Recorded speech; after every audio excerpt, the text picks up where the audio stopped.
Familiar faces in new places. Sup guys, it's me Baldur. A lot of players signed with new teams during this free agency period. Let's see the moves that were made these past 2 weeks, along with looking at the winners and losers. There have been some huge contracts handed out, in line with a new TV deal that's going to take place after next season. When that deal hits, teams will generate more revenue and therefore a higher salary cap and total salaries to the players. The salary cap is projected to be around 70 million next season, but when the new TV deal kicks in after next season, the salary cap will rise somewhere over 100 million. But now, let's start off with the moves the teams in the East made. First, the free agents that signed with their old teams. Home sweet home. The Magic re-signed Tobias Harris for 4 years and 64 million. The Magic are going to be fun to watch next year. A lot of young talent. The Bucks re-signed Chris Middleton for 5 years and 70 million, who's been a rising player in Milwaukee. A long team with loads of young talent. The Pistons re-signed Reggie Jackson for 5 years and 80 million. Don't know if he's really worth all that. It's going to be interesting to see how he and Jennings fit together in the backcourt for Detroit. I'm not very optimistic, but I'll give them a chance. The Heat re-signed Goran Dragic for 5 years and 90 million. A better deal if you compare it to Reggie Jackson's deal. That's only 10 million apart. Dragic is clearly a better player. He's been like a gift to the Heat. The Atlanta Hawks re-signed Paul Millsap for 3 years and 59 million. Millsap also had an offer from the Orlando Magic for 80 million over 4 years. But as we see, he decided to resign with the Hawks. Millsap getting 20 million a year. That would have sounded crazy 3 years ago. It still seems a bit crazy. The Celtics re-signed Jay Crowder for 5 years and 35 million, who's probably played the best out of the players that were included in the Rondo trade. The Brooklyn Nets re-signed Brook Lopez for 3 years and 60 million, just something the Nets had to do. This could be expensive if he keeps missing games to injuries. Granted, he played 72 games last season. 2 of the 3 seasons before that, he wasn't able to play more than 20 games. Dwayne Wade signed a 1-year deal for 20 million to stay with the Heat. By signing only for 1 year, he can get a higher paid contract when the new TV deal strikes. And the Heat have a chance financially to get Kevin Durant. So Wade's deal is a win-win for both sides.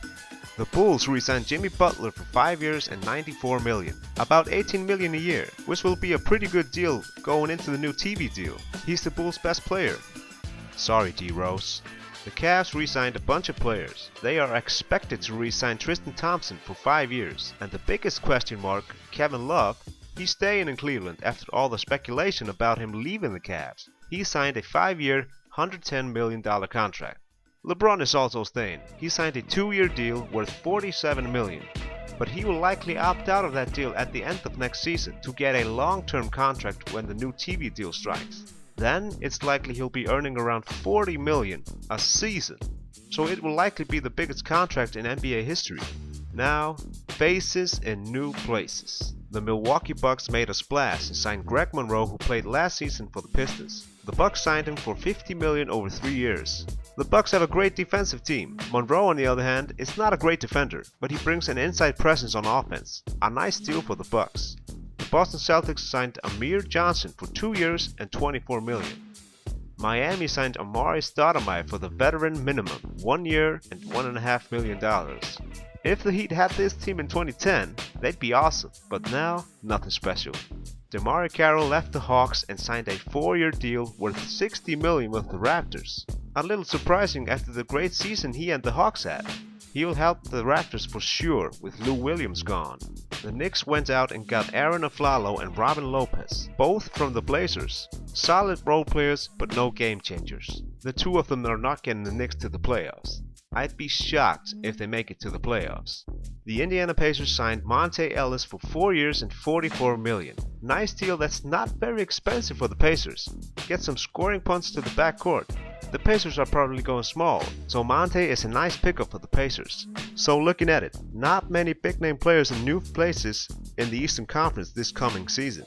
Now to the Western Conference. Home sweet home. The Phoenix Suns re-signed Brandon Knight for 5 years and 70 million. The Rockets re-signed Patrick Beverley and Corey Brewer. They're defensive specialists in the starting lineup. The Oklahoma City Thunder matched Cantor's offer from the Trailblazers, which was worth $70 million over 5 years. Maybe a little too much, but they need the inside presence. Memphis re-signed Marc Gasol for 5 years and $110 million. Like the most predictable move of the off-season. There was never really any chance of him leaving. The most skilled center in the NBA. The Timberwolves signed Kevin Garnett to a 2-year deal. He will play out his 21st season in the NBA, making him, along with Robert Parrish and Kevin Willis, the longest tenured players in NBA history. The Portland Trailblazers re-signed Damian Lillard for 5 years and $125 million. It's gonna be a rough season in Rip City next season, with all those players leaving. The Golden State Warriors re-signed their most important free agent, Draymond Green, to a 5-year $85 million deal. Something they had to do. He was a huge reason in the rise of the Golden State Warriors last season. The Pelicans signed Anthony Davis to a huge deal, the biggest of the free agency period. He signed for 6 years and $145 million. This is actually the biggest contract in NBA history. The Clippers, as everyone knows, re-signed DeAndre Jordan, basically keeping them in contender territory. I hate when people call DeAndre a coward for ditching Dallas. He was making a huge career move, and obviously he was having doubts. It's a lot easier to talk smack at home on the couch when you're not in the guy's shoes. Sure, it sucks for the Mavs, but he didn't break any rules. The San Antonio Spurs re-signed Kawhi Leonard to a relatively cheap deal. He signed for 5 years and $90 million. Good deal for the Spurs heading into the new TV deal. Along with him, Tim Duncan and Manu Ginobili also re-signed with him. Faces in new places. Tyson Chandler signed with Phoenix Suns for 4 years and $52 million, bringing his veteran leadership to the young Suns team. Rajon Rondo signed a 1-year deal worth $10 million with the Sacramento Kings. They also signed Costa Koufos, a really nice big man, for 4 years and $33 million. Don't know how Rondo and Cousins are gonna be together. It could get ugly, but who knows? Maybe they have a bond. Koufos is a nice catch though. They have a nice set of big guys. The Los Angeles Lakers signed last year's 6th Man of the Year, Lou Williams. They will get some much needed scoring punch from him, but he's no answer for the Lakers. They're still gonna be pretty bad. The Clippers landed the truth. Paul Pierce is coming home to LA. He signed a 3-year deal for $10 million, most likely his last NBA contract, something the Clippers have needed, a guy on the wing that they can go to score. Question is, how much does he really have left? The Dallas Mavericks signed Wesley Matthews to a 4-year $70 million deal. It may be risky to give him all that money because he tore his Achilles last season, but he is one of the league's most underrated players. He was the league leader in threes made when he got injured, and he's one of the best defenders at shooting guard in the league. This could be a good deal if he comes 100% back. Then the Spurs. The Spurs. They of course landed LaMarcus Aldridge from the Portland Trailblazers. He signed for 4 years and $81 million. And also David West, who apparently hates $10 million. He signed a 1-year deal for the minimum. That's an okay season, don't you think? It's amazing that they were able to land free agents like those. Winners and losers. But before that, I have a special category. It's called Clank. Responding with this love fest that has broken out here at Staples. Oh, Clank. The teams that try to get big name free agents but failed badly.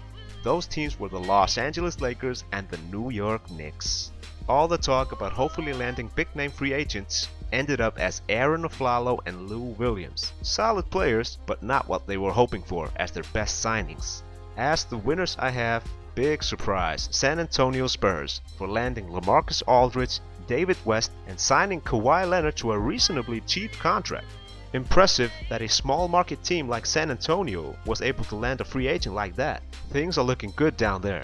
As losers, I have the Portland Trailblazers. They lost 3 of their starters in free agency and their 6th man. Before that, they traded their 4th starter, Nicholas Batum, to the Hornets. The only starting player that they re-signed was Damian Lillard. Aflalo and Lopez went to the Knicks, Matthews to the Mavs and Aldridge to the Spurs. No players for Damian next season, but his rap game is cool. That's it for me. What signing are you most looking forward to seeing? Put it in the comments below. Peace.